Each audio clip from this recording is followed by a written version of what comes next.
Oh no! The chef ran off with the restaurant's money. If this keeps up, the restaurant will go under, and so will my dad. As I headed to the diner I become a regular at while traveling, the waitress, looking pale, rushed out of the restaurant. When I asked her what happened, she explained that her father, the head chef, was hospitalized. And another chef they trusted had taken all the restaurant's money. I'm currently unemployed, but I used to be a chef at a fancy restaurant in New York. But, considering what I did, is it really okay for me to step in? The waitress in front of me hung her head and started to cry. I mustered up my courage and made a suggestion. I was a chef. Maybe I can help. If you don't mind, could you let me use your kitchen for a week? My name is John. I'm 32 now, and though it might sound strange hearing from me, I've caused an unbelievable amount of trouble for many people. Today, I want to share my story. After graduating high school, I didn't go to college and instead I chose to go to culinary school without hesitation. At that time, I was thrilled by the dream of becoming a chef. Looking back now, I think I was quite innocent then. In culinary school, as long as you graduate, you basically get a chef's license. I studied the basics diligently from the start, graduated, and entered the culinary world. After graduating, I got a job at a fancy restaurant in New York. You might get an idea of the chef's world from a TV show that once made waves depicting a chef's growth. It's really strict with hierarchy, and the one who joins even a day earlier is your senior. Initially, you're only allowed to do menial tasks like cleaning, washing dishes, and taking out the trash. Some classmates in the dorm even had to do their seniors' laundry. I endured such treatment and trained intensively for 3 years. I think these 3 years were about building endurance, dealing with the instructions and sometimes unreasonable demands from seniors, and seeing if you could keep up. Another important thing to learn during this period is building physical strength. Chefs are often thought to just make meals, but it's actually physically demanding. You need as much power as someone in a sports team. A stock pot can weigh several kilograms when full, and flour or sugar comes in 60-pound bags. So your arms ache with muscle pain every day until you get used to it. After 3 years of training, I returned to my family's restaurant, the Johnson, to work under my father. But initially, I think I was spoiled because I was his son. I thought I'd get to cook right away, but I had to start from scratch, doing menial tasks again. What? I've been training for 3 years. I don't care. Here, you're a rookie. I can't let someone like you handle a knife. Why not? If I let you make food for our customers, the restaurant would go under. You're in the way standing there. Go wash those pots. I never got along with my dad. We clashed and yelled at each other constantly. After 5 years of that, I secretly started thinking about going independent. Then my dad suddenly passed away. It was a day off for the restaurant, but my mom got worried when he didn't wake up even by noon and found him already gone. He was struck by acute myocardial infarction, the most common cause of sudden death. So at 27, I suddenly had to take over my dad's role. I always wanted to cook. I wanted many people to eat the food I made and be happy. Even though my wish was finally coming true, I was terrified. The Johnson was a well-known restaurant in the area. The pressure of running that restaurant was immense. After my dad's sudden death, customers visibly dwindled. But that was a testament to how great my dad's cooking was and how much people loved it.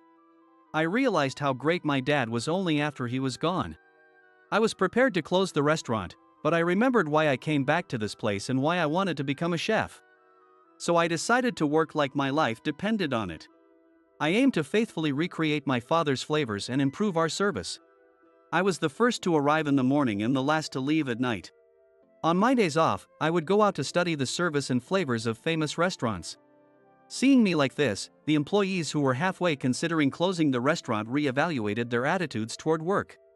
First, there was my senior, Tom. We all called him Big Tom because he was my mentor and always looked out for me. Even the waiters who directly interacted with customers started supporting my vision. I think we were all desperate during this time.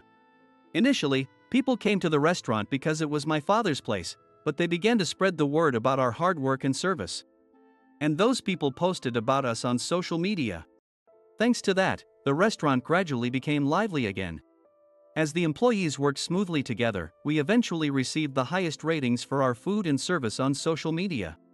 Even amateur reviews made us happy.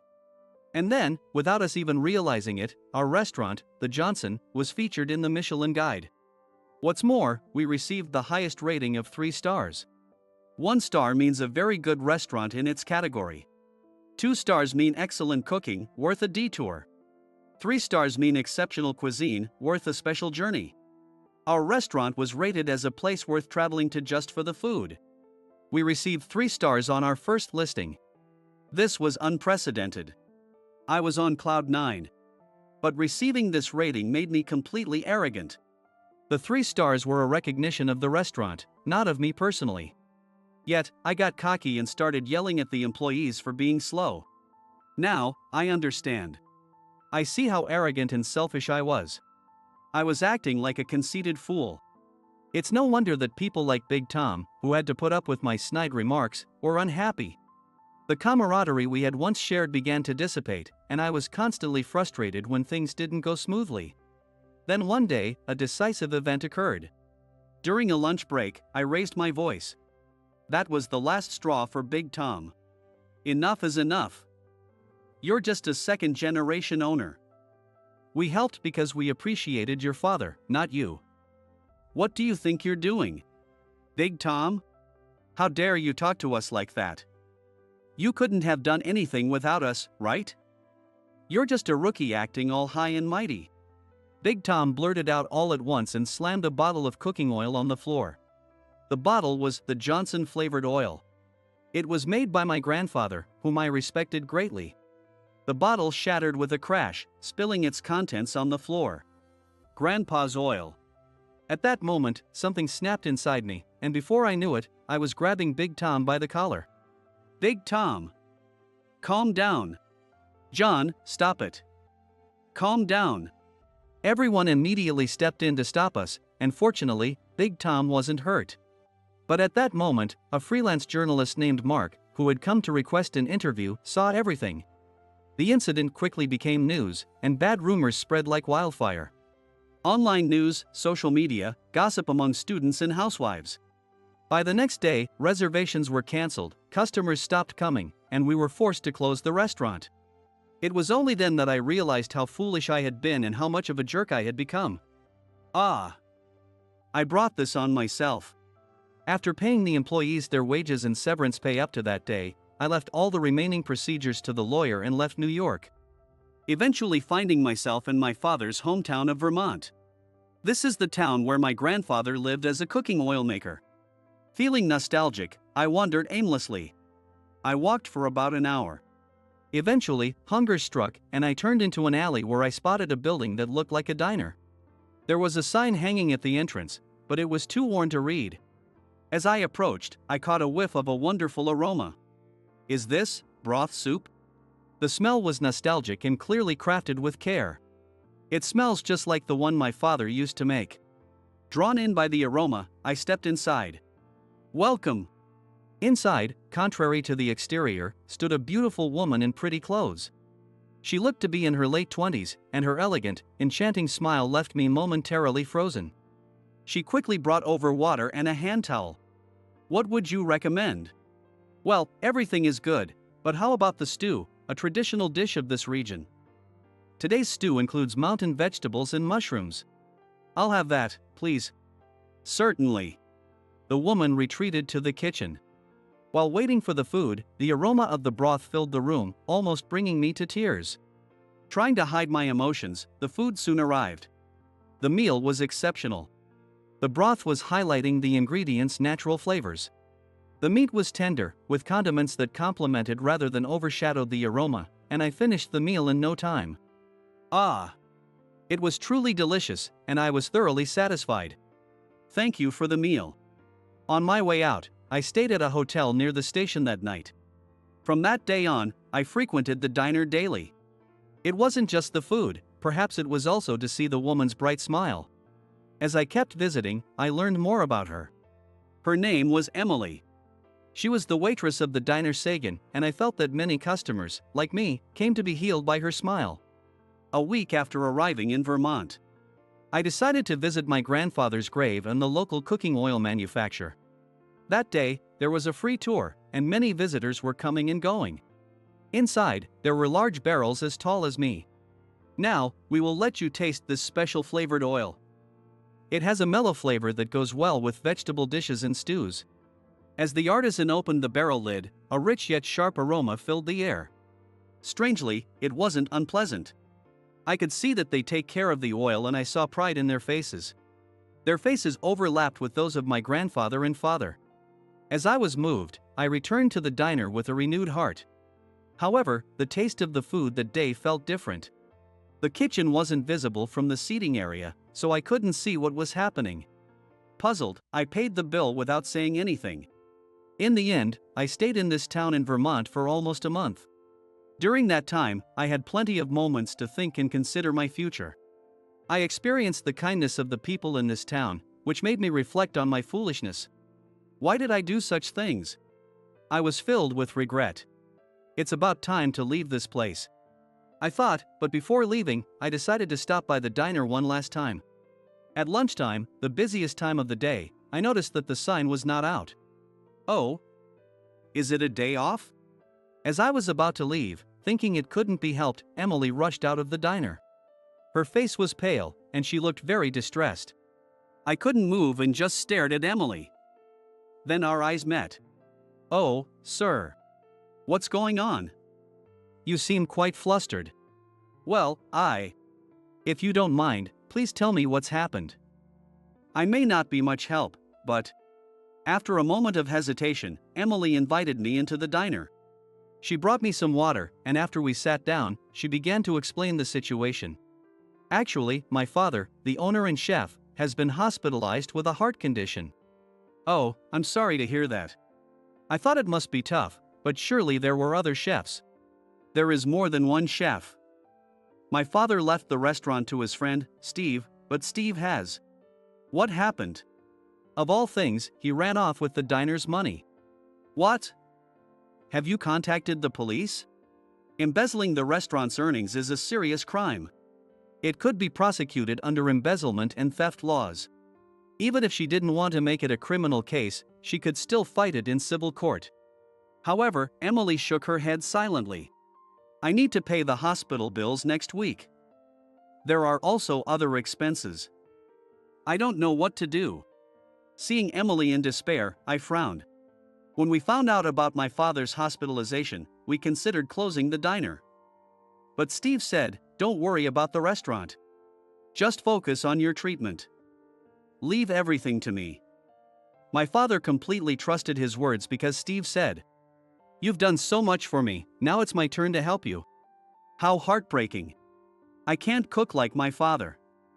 How can I report this to him while he's sick? With her face in her hands, Emily was on the verge of tears. I mustered up the courage to tell her my story. I used to work at a restaurant. I know it might seem presumptuous, but maybe it's fate. If you'd like, I can help. Really? Your father's food was delicious. I can't replicate his exact flavor, but I can help explain the situation and provide the food. But weren't you planning to leave? I was, but I've changed my mind. I didn't have any specific plans anyway. Emily accepted my offer. However, I haven't used a kitchen in a while, so my skills might be rusty. Could I use the kitchen for a week to get back into practice? Of course. Emily showed me the kitchen. On the counter was an empty bottle of flavored oil which I used to see. Noticing my gaze, Emily explained, "It was given to us by someone who used to work with my father. And if you're going to use the kitchen, why not stay at our place? We have an extra bed. I feel a bit unsafe being alone."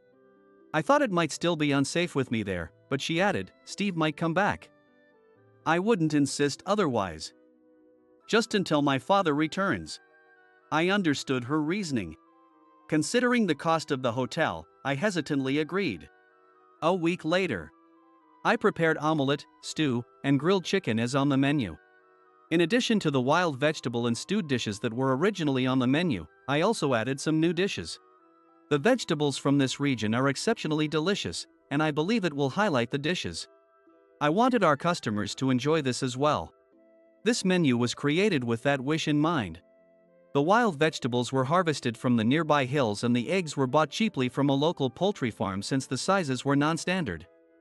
The other ingredients were acquired for almost nothing from a local factory that was ready to discard them. Emily also sourced vegetables from local farmers. With everyone's help, we created this menu. And so, after a week, the diner Sagan reopened. Emily had posted information on social media and handed out flyers at the station. During tourist season, not only locals but also many tourists came, and we were so busy that we didn't have a moment to rest. Making over $2,000 in a day. Now we can pay the hospital bills. Thank you, John. Then came the day Emily's father, Ken, was discharged from the hospital. Emily had gone to the hospital to handle the discharge procedures, and they returned together. Only to be surprised by the line of people in front of the diner. What's all this commotion? There's a line outside the diner. Well, a customer named John kindly helped us out. John? Seeing Ken's surprise, I couldn't stay silent and explained my situation. Let me introduce myself properly. I'm John Johnson. I used to work as a chef at the restaurant The Johnson in New York. What? That's a famous restaurant. Emily said, looking at me in surprise.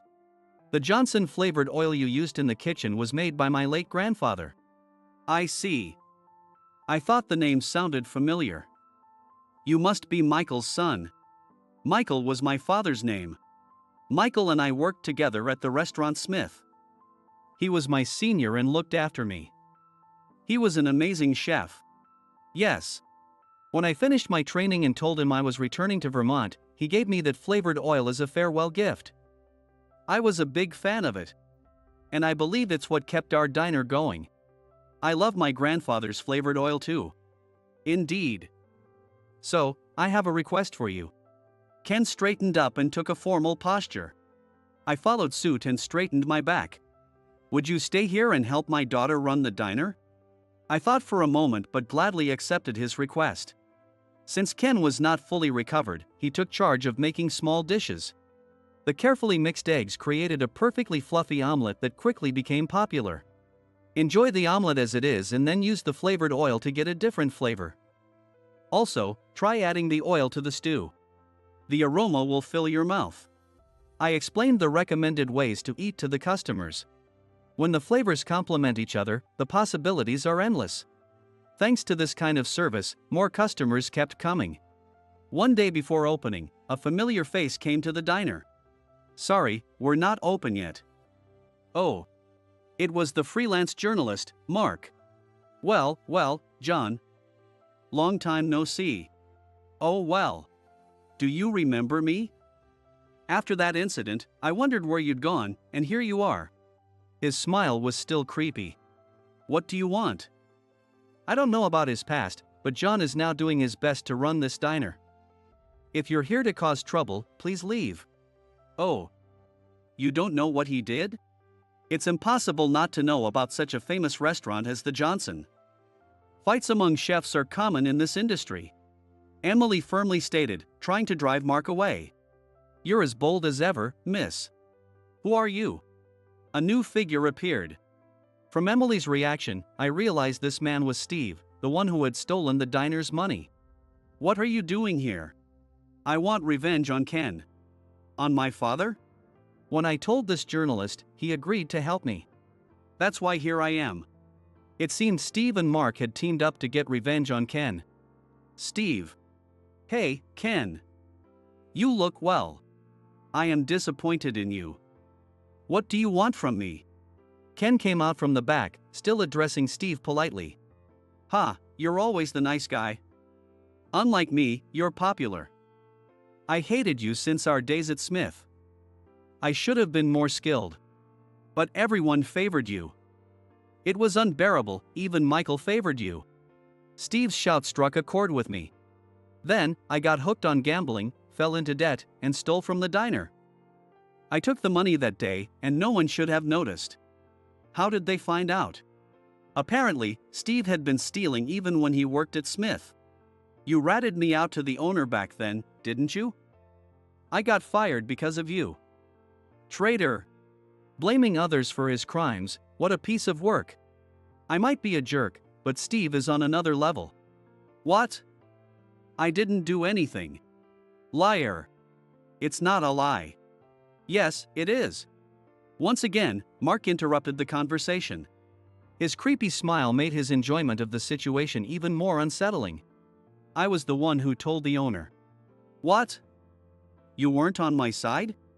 I'm committed to telling the truth to the world. I'm not on anyone's side. When I saw you stealing, I told the owner I'd write an article.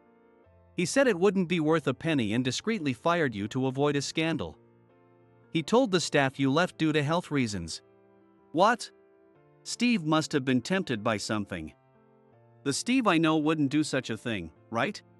Ken's words left Steve silent. Trust takes a lifetime to build but only a moment to destroy. Oh, no. Steve, realizing his mistake, hung his head, and I also reflected on my past. Ken, I'm sorry. Everyone makes mistakes. What's important is having the courage to face them. Steve and John are trying to change. We shouldn't destroy their promising futures, right, Mark? Mark smirked. With Ken and Mark's help, Steve became involved in community revitalization. He sometimes wore the local mascot costume, Buddy, posing for tourists and promoting the town. There are people who need me here. That makes me happy. I'm very grateful. Life offers countless chances to start over. It's crucial to face yourself and let go of pride. Steve's issue is now resolved. I also asked Mark to arrange a meeting with Big Tom later. I wanted to properly apologize for what happened back then. When I met Big Tom after a long time, he was surprised to see me, but he accepted my apology and said I was also at fault. Finally, I went to my father's grave to apologize. Upon returning to Vermont, I proposed to Emily. We got married. And now, the three of us run the diner together. There was also talk of being featured in the Michelin Guide again, but after discussing it with Ken and Emily, we decided to decline. Being listed in the Michelin Guide might attract more customers, but we chose to focus on each customer individually. Haha, that's just like you. Emily laughed beside me. I want to protect this smile forever. Alright, let's make our customers smile again today. Yes. The delicious aroma of our broth fills the diner once more. It's time to open.